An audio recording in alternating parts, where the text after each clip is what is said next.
Hi guys, this is Tony from Modified Jeeps UK. Today we're going to do a walk around of our Jeep.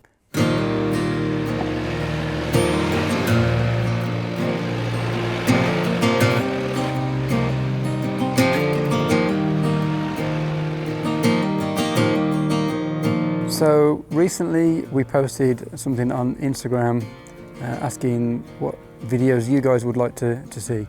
One of the more common answers, and the first person to answer this question was Ian from ES Autos, and he wanted a walk around of our Jeep as it is now, and obviously some videos to follow showing the progress as we do more and more modifications. Our Jeep is a Jeep JL Rubicon Unlimited, the 4-door in pumpkin orange.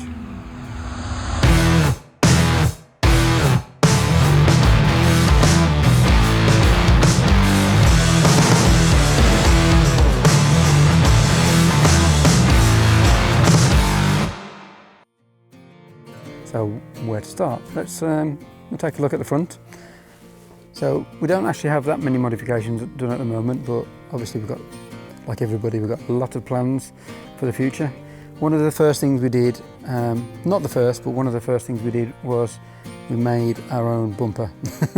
This was really because it was fairly early on in this country for the JL. We didn't have a lot of choice, and we certainly didn't like the first few options that came over here.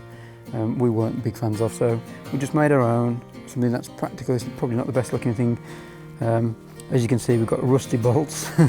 These weren't supposed to go rusty, to be honest. We've got other bolts at the back that haven't gone rusty, just got some dodgy bolts, I think.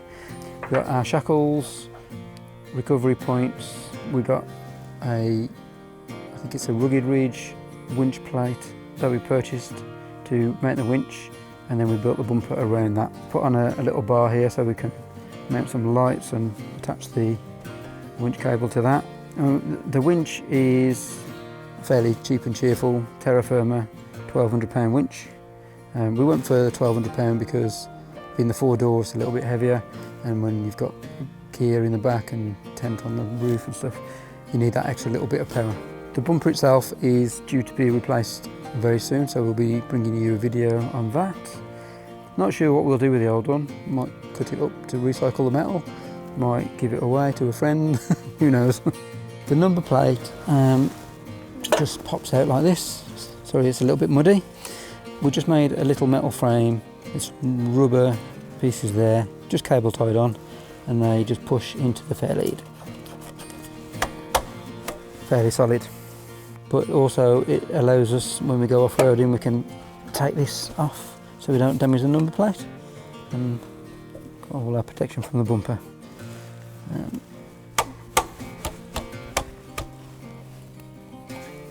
On the little striker bar that we made, I welded some tabs on the back, and we've mounted our rigid spotlights. These are in amber.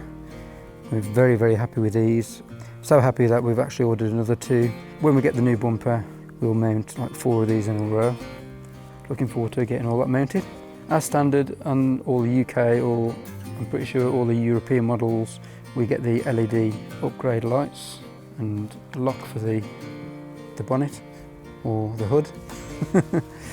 So we did go ahead and do a ceramic coating on the paintwork, which has proved quite good when we get extremely muddy. It's much easier to wash off. In fact, we do find that the mud doesn't really stick very easily to the paintwork, and people think we haven't been trying very hard, and really it's just the mud slides off. We did that ourselves, so it's fairly cheap to do, but if you do it yourselves, you need to be very, very, very careful and make sure you follow the instructions. This brings us on to our latest addition for lights, the rigid dss-pro side shooters. We've got little amber covers on these just to tie in with the overall colour of the Jeep. To mount these lights we went with the cowl mounts, also from Rigid, and the mounts are really solid. We're really loving them, although being a recent upgrade and they're currently on lockdown, so we don't get to use them yet. If you want to find out more about these lights, we did do a little video unboxing and fitting and kind of testing them out a little bit. We'll put a link up here and a link in the description below. Moving on to this little guy, it's just a replacement aerial. Instead of having the metal thing that's constantly seems to be in the way and whacking ourselves in the face when we're washing the Jeep or climbing up on top of it and stuff. We don't actually know what this is like, does it work as an aerial? I don't know, we don't listen to the radio really. We just listen to our own music. I'm sure it works, maybe it's not as good as the original, but it certainly looks a lot better, and I think it's probably less dangerous than getting poked in the eye by that big thing. Right, moving on to some of the good stuff. We have Terraflex's ST2, I think it's called. The ST2 stands for Street and Trail 2.5 inch lift. So it's a 2.5 inch lift, and it comes with a Falcon 2 point something shock absorbers. So they're the non-piggyback version, non-adjustable, just the basic ones. And we had those in the JK and we found them to be like really good, really nice. So that's Terraflex's 2.5 inch ST2. We've gone ahead and reused the original wheels, and we've gone with the BF Goodrich KM3s. I think one of the best all-round tyres at the moment. We have heard good things about Milestar Patagonias, but we just don't have them in the UK, or not at the moment. These though, I mean, they're amazing tyres. The Rubicon Jeep in the UK comes with KM2s NOA, but these are obviously the latest version. And everybody we know who's got these absolutely loves them. Grip for days, quiet on the roads, and the 37 on the new JL, the Rubicon, is just about right. They've proven to be great in all sorts of different terrains. We haven't had any snow this year, really, so we haven't tested them out in the snow, but they're very good in the mud. Obviously that's what they're designed for. They're good on the rocks, they don't really slip at all.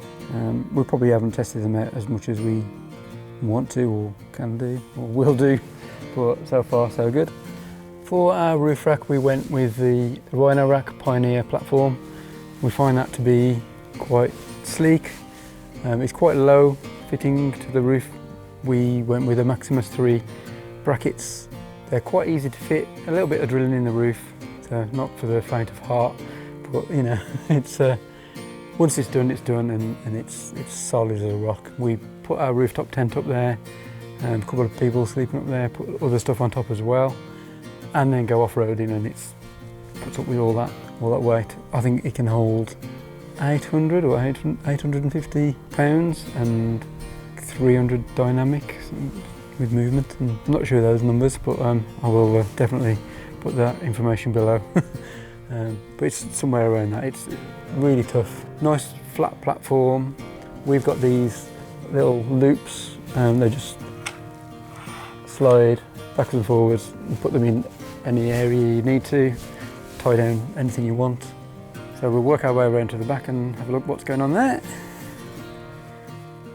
So at the back we currently have the Poison Spider swing out tyre carrier. Now we originally were told that we didn't need the Poison Spider bumper. We still don't have the bumper. We were undecided about what bumper we were going to go for. So we thought we'll either go with the Poison Spider bumper, or we would cut a hole for the hinge in whatever bumper we were going to go for. We decided not to go for the Poison Spider bumper because we're not too keen on the finish, this smooth finish. We like the more textured finish. We had to make a bracket ourselves to support the tyre carrier, which wasn't cool. We were informed, along with other people on Poison Spider's Instagram account, that you did not need the bumper to help support the tyre carrier. This is not true. It does bolt onto the side and underside of the frame, but that's not enough. There's way too much movement. So we bolted up a square section and a plate to act as a support on the outside. So, I mean, it's well supported. It's just, we find the whole thing a little bit clunky and not really what we're after. So I think we're going to go with heavy duty hinge and some kind of tyre carrier, and then a separate bumper. Our bumper front and back are on order now, so we'll bring a unboxing video and a fitting video for that as soon as we get them. And if you want to take a quick look in there, and we didn't actually use the Poison Spider tyre carrier itself. We used something we already had, which is the Smittybilt carrier. We originally had that just on the normal tailgate, just as a standoff for the 37-inch tyre. But the 37-inch tyre is a little bit heavy for the standard hinges, so we didn't want to keep it like that for too long. But we ended up putting that onto here, mainly because the Poison Spider tyre carrier doesn't allow us to use the backup camera. So we used the Smittybilt, we bolted the Smittybilt bracket to the Poison Spider swing out arm, and then that allows us to bolt up the original tyre carrier with the original camera and the original third brake light. Not the best solution, it's a little bit of this and a bit of that, a bit of a mongrel, but we are going to be sorting this out soon. But with the current situation, ordering parts is a little bit slow, and yeah, we'll get there eventually. We've got plenty of time, we're not using it at the moment. But just to say, this is not how it's going to stay for very long. We had to relocate, not having a bumper, we had to relocate our number plate. We've got this bracket which looks nice. The method it's held on by is, it's not very strong. It's this one piece of metal here, which is quite thin, and then some tape, some double-sided tape. We've had to replace this tape 2 or 3 times already. It just does not hold. The curve is not the same curve as the bodywork, so it's really only touching in a few places. But when we get the bumper sorted, we'll find a way of mounting this a little bit more securely. But as it is, I would not recommend this bracket. This bracket it says NSR on the side. Not really sure who makes that, but I would not recommend it, or at least not recommend it unless you're going to modify it and make it a bit more secure. As we come around to this side of the roof rack, you can see we've got a couple of Max tracks. They're just ratchet strapped to the eyelets that we've got. We've got quite a few of these eyelets. These were just made with like a square section of aluminium, which I drilled and tapped some threaded holes into. They go into the runners, the little channels. The eyelets just screw into that. But yeah, this is where we keep the Max tracks for now. But we do have a much better solution coming soon. But more of that to come. So for now, we're just running the stock Rubicon rock sliders. I'm not sure if we'll upgrade these. We don't seem to have much use for them in the UK. There's not much in the way of rock crawling, and they're not really getting used much. So I think we might keep hold of these. Moving on to the fender flares. In Europe we get the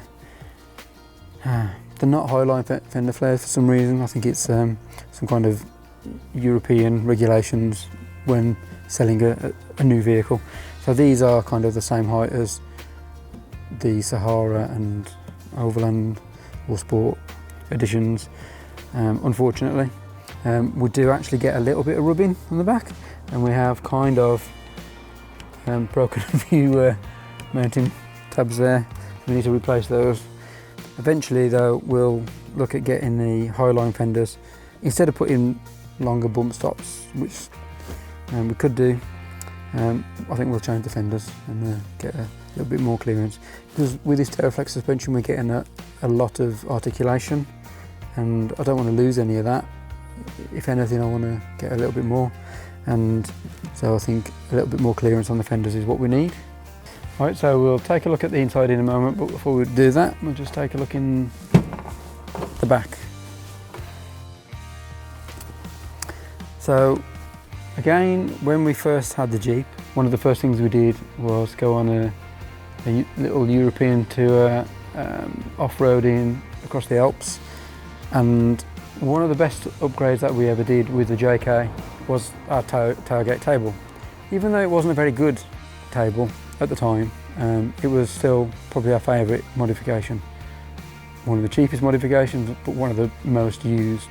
So we felt we couldn't go on a 2-week road or off-road trip without a tailgate table. And there wasn't any, to be honest. There wasn't any. There was a Mopar one, which is just like a grid kind of thing with some cup holders. Not really what we were after. We like to cook on the back, prepare food. We don't want all the food falling down all those little gaps. There was no slide out section to it. It wasn't really what we were after. So we ended up taking some inspiration from various different tables that were available. So this is like a bit of this and a bit of that, and we kind of made our own. To make one though would have been very expensive, so we ended up making 10. So some of our friends have got the same table. So it just drops down like that. We've got food grade stainless steel for the main table. Backing board of aluminium, powder coated, with these tabs fully welded on. These latches, very, very strong cables to hold it all. Slide out bamboo cutting surface. And what I do like about this is if you were carrying something, say some shopping, or you wanted to just put something down on there, you can, these lock out, so I can just pull it out and turn, and then pull the other one out one-handed. So love that little feature about it. It's our most used item. It's used all the time, every time we go out.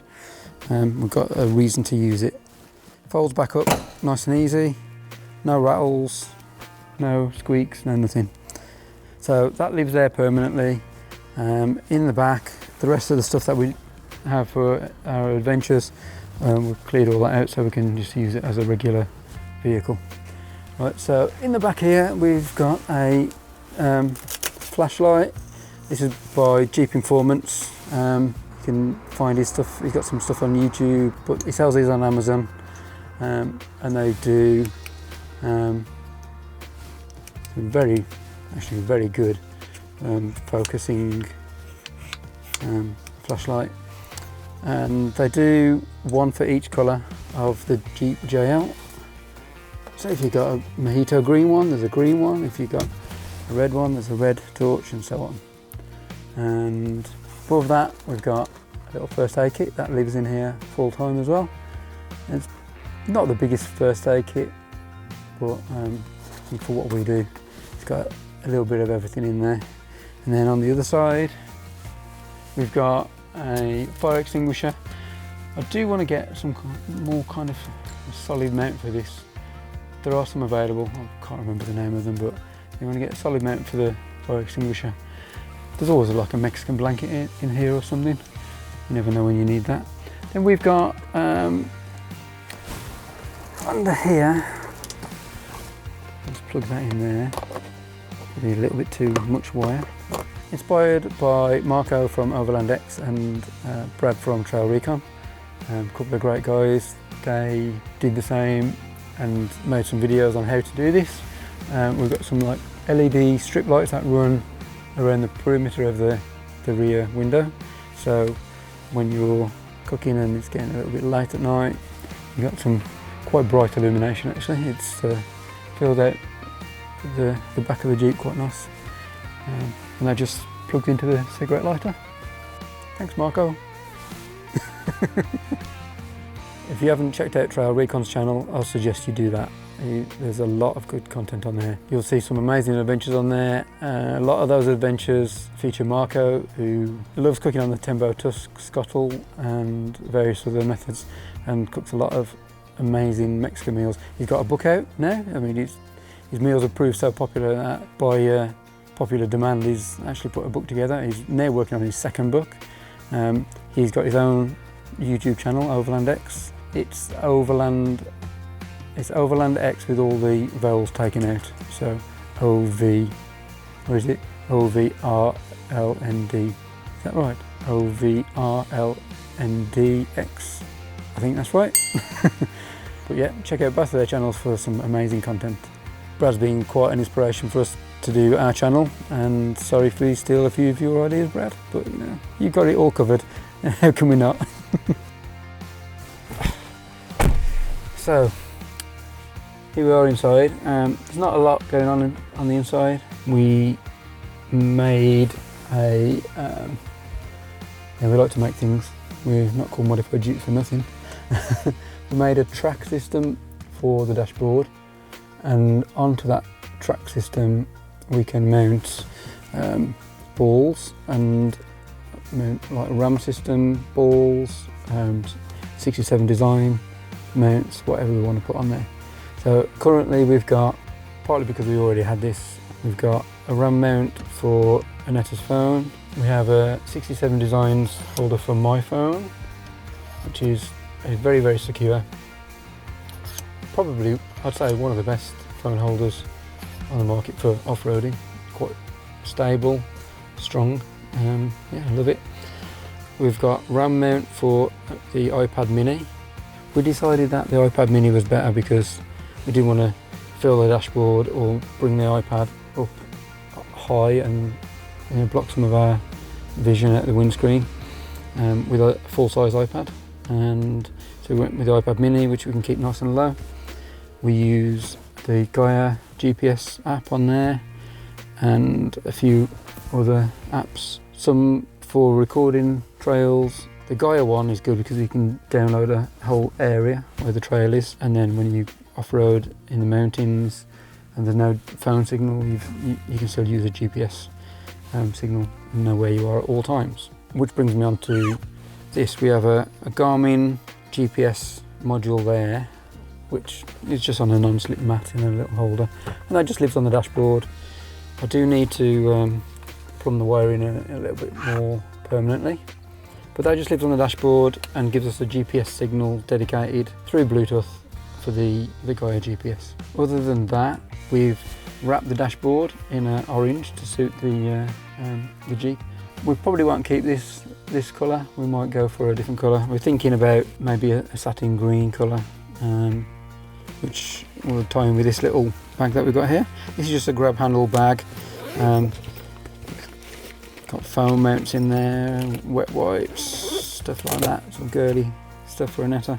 Keep some goodies and some sweets in there, you know, for the journeys. We have our Midland Radio's CB radio, which we're halfway through plumbing in. We haven't quite got the location for our aerial yet. I think we're going to mount it to one of the bumpers. We have a dash cam just tucked out of the way behind the mirror so it doesn't get in our way at all, or in my way for driving. And then on the rail system we've just got a simple GoPro mount, so we can, when we're out on our adventures, obviously we make videos, that's another perspective, another point of view from the dashboard. Other than that, everything is fairly stock. We do have these soft grab handle sunglass holders, which are nice. They're fur lined, Velcro straps. I think that's it for the inside. So that's a quick walk around of our Jeep as it is now.